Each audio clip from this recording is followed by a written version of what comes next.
અગસ્ત્ય મિત્રો, આજના એક નવા બ્લોગની અંદર તો જો અત્યારે આરે ખેતરમાં છીએ આપણે.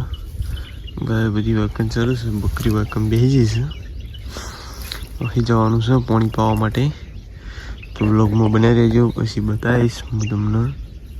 તો મળીએ પછી, ત્યાં સુધી બને રહેજો બ્લોગની અંદર. મિત્રો, ગાયો જંગલ ઉખરી લઈ અમે પાણી પાવા માટે નીકળ્યા છીએ.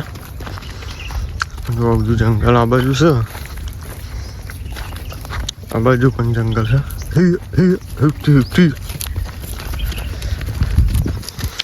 જો બસ બધી લાઈન સર ગાયો જઈ રહી છે.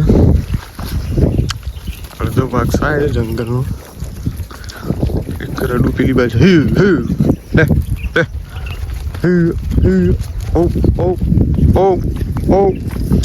રડું ગઈશ તો હા.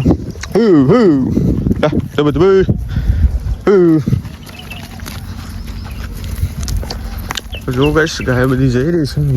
મારા ગામના તળાવે પાણી ભરેલું છે.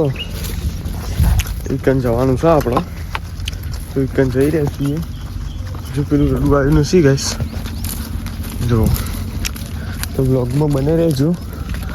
તળાવે જઈને મળીએ.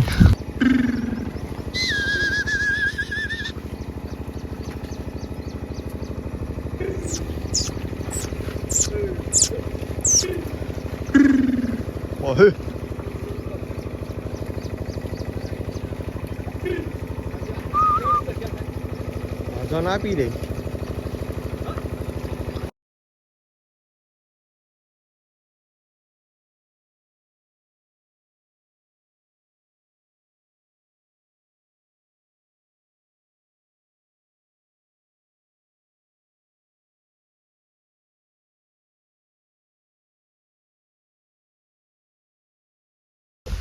તો ફાઇનલી મિત્રો ચા પી અને અમે પેલા ખેતરમાં અહીં હારે ખેતરમાં આવી ગયા છીએ.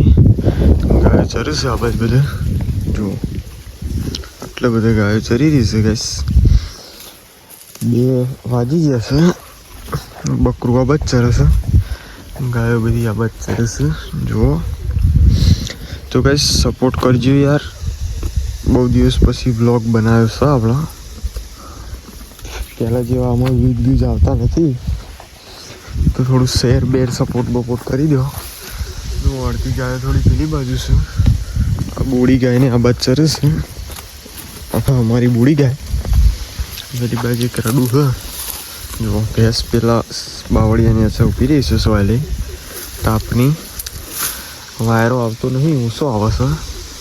આમાં આવ્યો છે, જુઓ આમાં ફૂલ વાયરો આવ્યો. જુઓ ઝાડા લઈ રહ્યો છે લેબડાને. તો મળીએ પછી. તો મિત્રો જુઓ ગોગા મહારાજ જઈ રહ્યા છે. એ જાય જુઓ, તમને દેખાતા હોય તો. ખેતર વચ્ચે લાઈવ દર્શન થઈ ગયા. તો તમને પણ થઈ ગયા હોય તો કોમેન્ટમાં જય ગોગા મહારાજ જરૂર લખતા. તો મિત્રો દર્શન તમારે પણ થઈ ગયા હોય તો જય ગોગા મહારાજ લખજો.